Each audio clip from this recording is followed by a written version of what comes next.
Ever since we started the website 6 months back, there have been a spate of scams in India, and there's been outrage all across the country, and people have asked us, and there have been demonstrations, all pressing for punishment of people who are being indicted.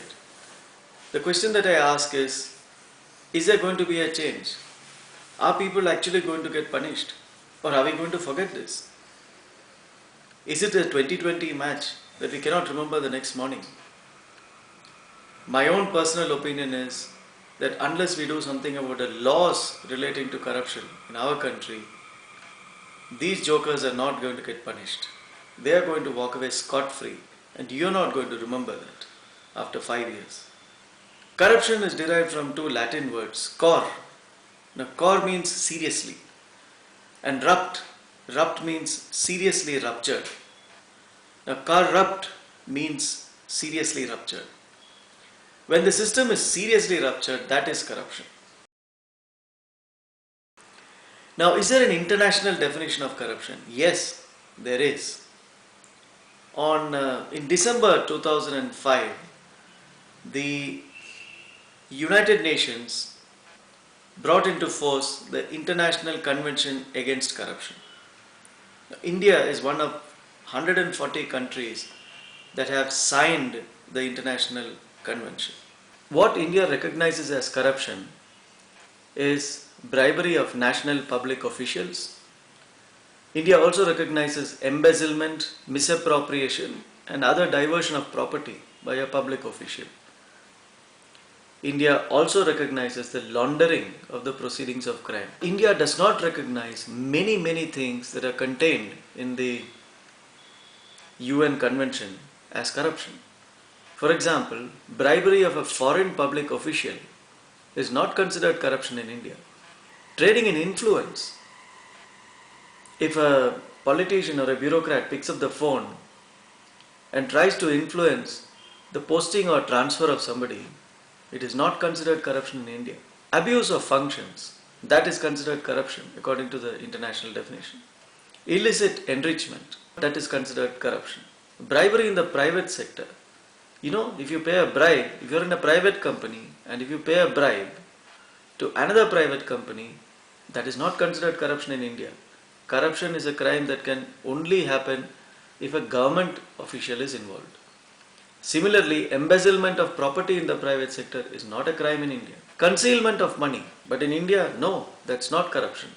Obstruction of justice and liability of legal persons. In India, companies are not considered to be liable for the corrupt acts of their employees. Another key thing about the UN Convention is that it provides for asset recovery of illegal earnings. India does not have a law for asset recovery. So we cannot get back all the money, the trillions of dollars that are stashed away in foreign banks, because we've signed the convention, but we have not ratified it. And unless we ratify the convention, our laws need not change.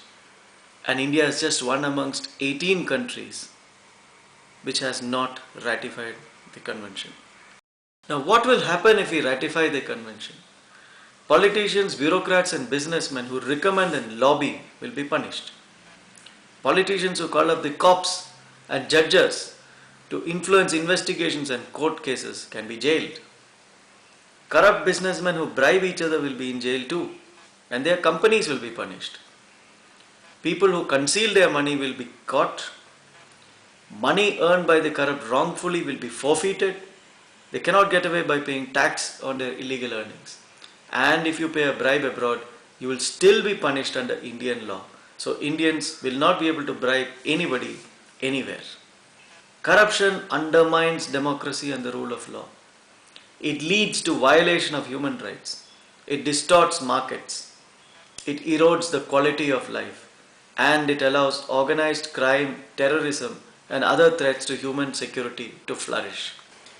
We need India to sign the UN Anti-Corruption Convention latest by January 2012.